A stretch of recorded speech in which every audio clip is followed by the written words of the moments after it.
of the affordable housing program. And therefore, the court ruled further as well that in the context in which the levy had been designed, it was discriminatory. Discriminatory, Madam Speaker, because the levy is only charged upon those that are salaried employees. The rest of the citizens don't pay of it.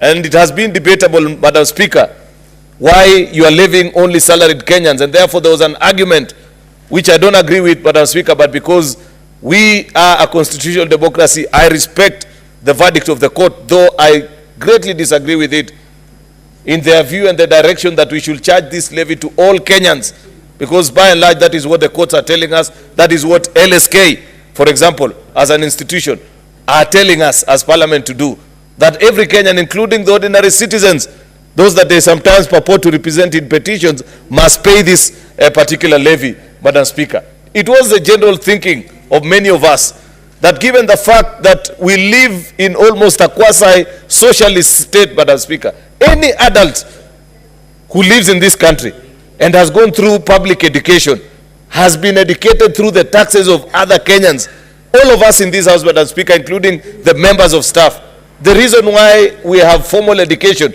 is because those that in the 70s, in the 80s, and in the 90s when we went to school, there were people who were working, whose salaries were deducted, and that is what paid for our education. And the thinking then at that particular time was that to move forward this particular nation and to move citizens who don't live in decent households. Madam Speaker, further on while moving this bill, I'd wish to challenge people to read, because I've seen some fools out there tell us, who told you that Kenyans don't have houses? The Constitution does not just talk about houses. It talks about decent houses with access to good sanitation. And Article 43, economic and social rights in this country, Madam Speaker. Therefore, it was a thinking at that particular time that those of us that are well-to-do, that have a salary, that we form a very small portion of our country, Madam Speaker, would do well to support this program so that it benefits the entire country. Unfortunately, Madam Speaker, LSK and the courts and all those that petition have asked that this be levied on all Kenyans, including those that don't have a salary. Since, like I have said, we are a constitutional democracy, we are left with very little to do other than to pass the bill as now proposed, so that for anybody to benefit under this program, be it under affordable or social housing, because there are two parts of this program, Madam Speaker, then they must at least pay something. It's not a very bad thing, Madam Speaker, because it's a show of commitment also on our citizens. Of course, Madam Speaker, the second thing is that it provides a legal framework establishing the board and the institution that will run this particular fund, Madam Speaker. I want to congratulate the Committee on Roads, Transport and Housing for working expeditiously over the last few days in ensuring that they give us this program. They ensure that they guide the House. I've seen they have tabled their report, Madam Speaker. They have listened to Kenyans.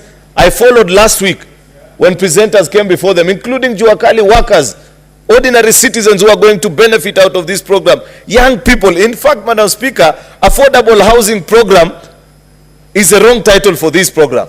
This should be the jobs program for ordinary citizens, Madam Speaker, because millions of young people are going to be employed, from plumbers to masons, electricians, architects, carpenters, name it all, Madam Speaker, caretakers, many jobs that you can imagine that will arise out of the successful implementation of this program.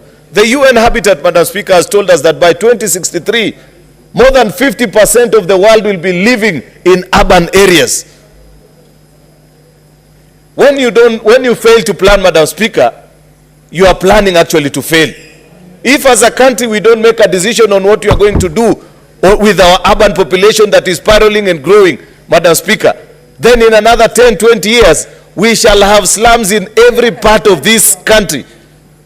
There is no county that you can think of that doesn't have a slum today because of lack of planning, because there is a need for housing within urban centers, Madam Speaker, yet there is no supply. The market has failed to supply good, decent, affordable houses, Madam Speaker. People don't live in the informal settlements in this city, for example. The Mukurus